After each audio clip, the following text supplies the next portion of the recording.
Konflik antara India dan Pakistan dimulai setelah kemerdekaan pada tahun 1947, saat satu tanah berubah menjadi dua negara.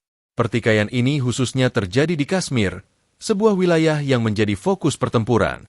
Pada tahun 1965, ketegangan meningkat menjadi perang, dengan tank dan pesawat tempur mengisi langit dan tanah Kashmir. Perang ini bukan hanya soal wilayah, tetapi juga tentang hidup, mati, dan masa depan. Dunia terkejut, dan Kashmir menjadi simbol konflik antara dua negara besar. Agresi ini dipicu oleh sejarah panjang pertikaian. Meskipun perang mungkin berakhir, dampaknya terus dirasakan, dan penting untuk mencari jalan menuju perdamaian. Kita harus belajar dari sejarah untuk menghindari siklus kekerasan. Pakistan adalah negara yang berlandaskan Islam, tetapi Kashmir memilih untuk netral meskipun mendukung India sedikit lebih banyak. Maharaja Kashmir, Hari Singh, tidak ingin berpihak, sedangkan aktivis Muslim di Kashmir bergabung dengan Pakistan. Ketegangan ini memicu pemberontakan di distrik Pons, Jammu Kashmir pada Juni 1947, di mana para pemberontak meminta bantuan Pakistan. Militer Pakistan kemudian masuk ke Kashmir. Maharaja Kashmir kemudian meminta bantuan India untuk menghadapi pemberontak dan tentara Pakistan.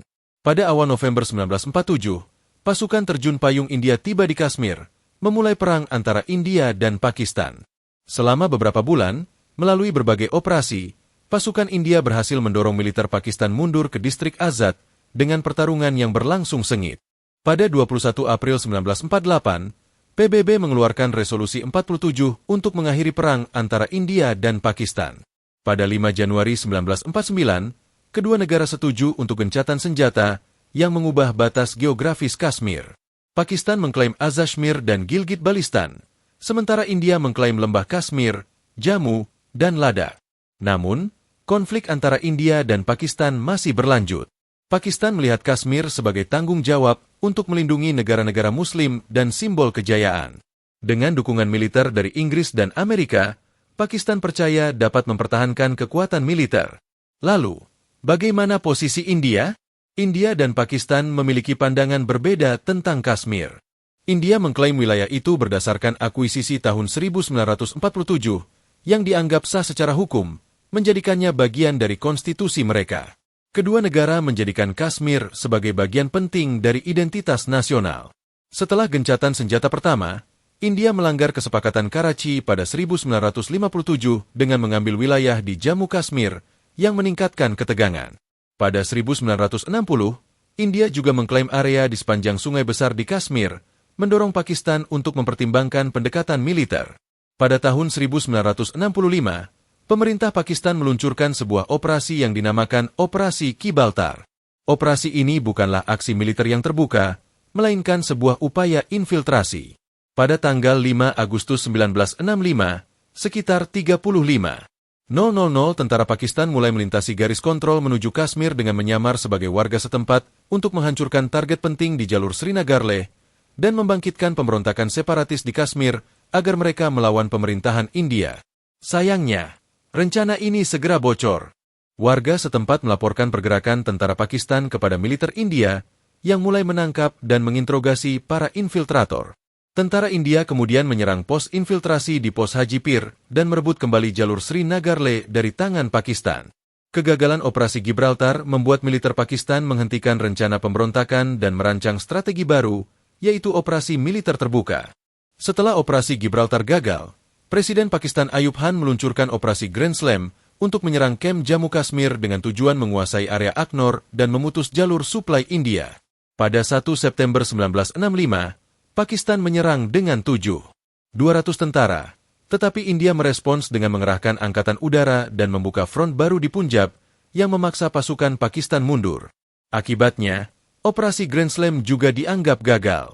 Meskipun misi ini tidak berhasil, Pakistan tetap berkomitmen untuk melanjutkan perang, membuat pertempuran semakin intens. Pertempuran terjadi di banyak lokasi, termasuk Punjab dan Rajasthan. Di hari ke-6 di front Punjab, tentara India melintasi batas internasional, sehingga Ayub Khan mengumumkan keadaan darurat militer. Di front Lahore, pasukan India menyerang wilayah dekat Burki dan didukung oleh artileri serta pesawat udara. Pasukan Pakistan sempat menghadang serangan ini dengan meledakkan jembatan. Namun, meskipun dikhawatirkan, India berhasil menguasai Burki dalam waktu 5 hari. Sebaliknya, di Dograi, serangan mendadak India tidak berhasil karena kekurangan logistik. Pertempuran juga berlangsung sengit di sektor selatan, dengan Pakistan menyerang Hemkaran Punjab sejak 6 September. Tujuannya adalah untuk merebut Amritsar, kota suci bagi umat Sikh, yang terletak 35 km dari Hemkaran. Begitu tentara India mundur dari kota tersebut, mereka mengambil posisi defensif di daerah Rawa Utara. Meskipun pasukan tank Pakistan awalnya lebih banyak menyerang, pertahanan setengah lingkaran India dapat bertahan. Banyak tank Pakistan terjebak dan hancur dalam genangan yang disiapkan oleh India, menghentikan serangan Pakistan dan memaksa mereka mundur. Pertempuran ini, yang berlangsung 3 hari, dikenal sebagai Pertempuran Rawa Utara, di mana India meraih kemenangan besar, menghancurkan 97 tank Pakistan dan kehilangan hanya 10 tank. Di Front Sialkot pada 10 September 1965, Divisi Lapis Baja Pertama India dan Brigade Infanteri Bermotor melancarkan serangan besar di sektor Pilora, dihadang oleh Divisi Lapis Baja ke-6 Pakistan. Meskipun ada serangan udara dari Pakistan, serangan India lebih unggul. Pada 11 September, pasukan India berhasil memasuki kota Chawinda. Pertempuran ini menjadi pertempuran antar tank terbesar setelah Perang Dunia Kedua, dengan ladang-ladang Chawinda bertransformasi menjadi kuburan bagi tank. Setiap hari, terjadi pertempuran yang melibatkan tank dan pesawat tempur. Pada 17 September, tentara Pakistan mulai membalas serangan dan membuat pasukan India mundur, menjaga kota Chawinda tetap di bawah kontrol Pakistan. India kehilangan sekitar 150 tank, sementara Pakistan kehilangan 44 tank, menjadikan ini kemenangan simbolis bagi Pakistan dan menunjukkan kelemahan India dalam serangan langsung. Di daerah Rajasthan, pertempuran kecil juga terjadi sejak 8 September. Pasukan Pakistan menyerang pos-pos India namun dengan dampak terbatas. Serangan terhadap stasiun radar Dwarka oleh kapal Pakistan juga hanya menyebabkan kerusakan sedikit. Pertempuran berlanjut hingga pertengahan September, membawa kebuntuan karena banyaknya casualties di kedua belah pihak. Pasokan senjata India dan Pakistan mulai menurun, jadi Sekretaris Jenderal PBB, Yutan, mengajak kedua negara untuk gencatan senjata. Pada 20 September 1965, Dewan Keamanan PBB mengeluarkan resolusi 211 yang meminta penghentian permusuhan. India dan Pakistan setuju untuk gencatan senjata pada 23 September 1965 karena tekanan dari PBB, Soviet, dan Amerika Serikat.